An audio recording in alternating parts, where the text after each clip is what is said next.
রাব্বি ভাই, কালকে যেহেতু ম্যাচ নর্থজনের বিপক্ষে, নর্থজন বলতে গেলে মিনি জাতীয় দল বলা যায়। জাতীয় দলের যারা খেলছে সবাই আছে। তো ওভারঅল উইকেটটা কেমন দেখলেন?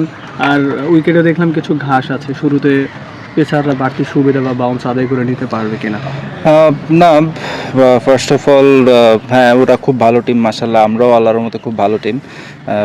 আপনার 3 mm ঘাস আছে বললো উইকেটে, হ্যাঁ দেখলাম উইকেট খুব শক্ত। তো আমার কাছে মনে হয় প্রথম 10টা ওভার একটু খেলা শুরু 10টা ওভার একটু চ্যালেঞ্জিং হবে ব্যাটসম্যানদের জন্য, বাট দিন গড়াতে গড়াতে আমার কাছে মনে হয় উইকেট আরও ভালো হবে ইনশাল্লাহ। আমার কাছে মনে হয় বগুড়ার উইকেট সবসময় স্পোর্টিং উইকেট ছিল, ভালো উইকেট ছিল, সবসময় রান হয় এই উইকেটে।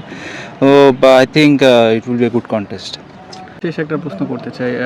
বগুড়াতে আসলে খুব বেশি খেলা হয় না, আন্তর্জাতিক ম্যাচ তো হচ্ছে না। ওভারঅল আসলে প্র্যাকটিস ফ্যাসিলিটিস কেমন দেখছেন?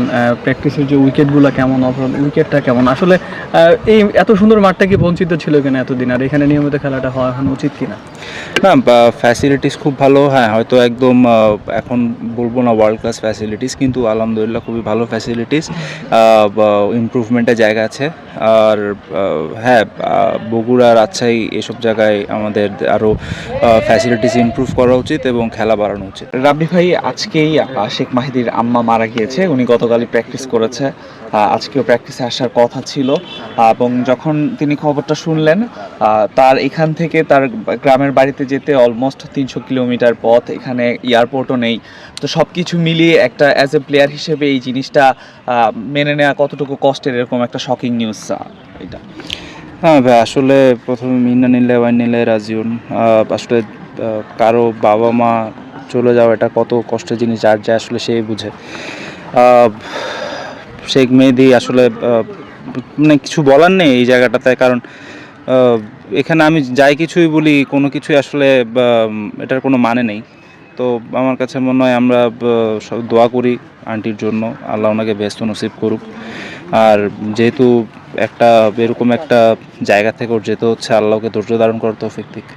আপনার কাছে আসলে প্রত্যাশাটা কি থাকবে? নিশ্চয়ই চাইবেন শুরুতে উড়ন্ত সূচনা এনে দিক আপনার দলকে। ভাই, আমার প্রত্যাশায় ঢুকি ওরা ওদের বেস্টটা খেলুক, দ্যাটস ইট। এই পিচে আসলে কত রান চেস করতে চাইবেন, অথবা ফার্স্টে যদি ব্যাটিং করেন কত রান করতে চাইবেন?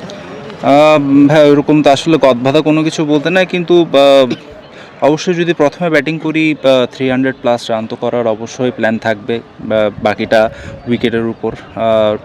অবশ্যই চেষ্টা করব যে যদি আগে বোলিং করি, উইকেট যদি ওইরকম থাকে, খুব ভালো উইকেট থাকে, 300 রানের নিচে বুক করার।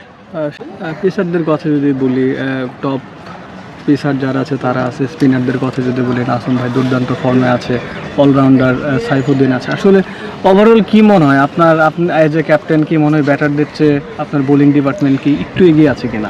হ্যাঁ ভাই, আমি ওইভাবে বলবো না, আসলে আমার দোনোটা ডিপার্টমেন্টই আল্লাহর মতে খুবই ভালো, খুবই ব্যালেন্স টিম আমাদের। ইভেন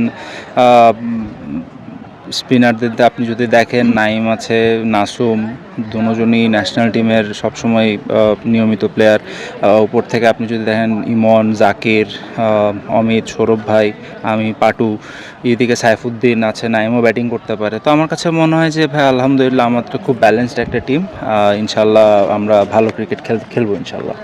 সব ধরনের খেলার খবর পেতে সাবস্ক্রাইব করুন, সঙ্গে থাকুন খেলার পাতার।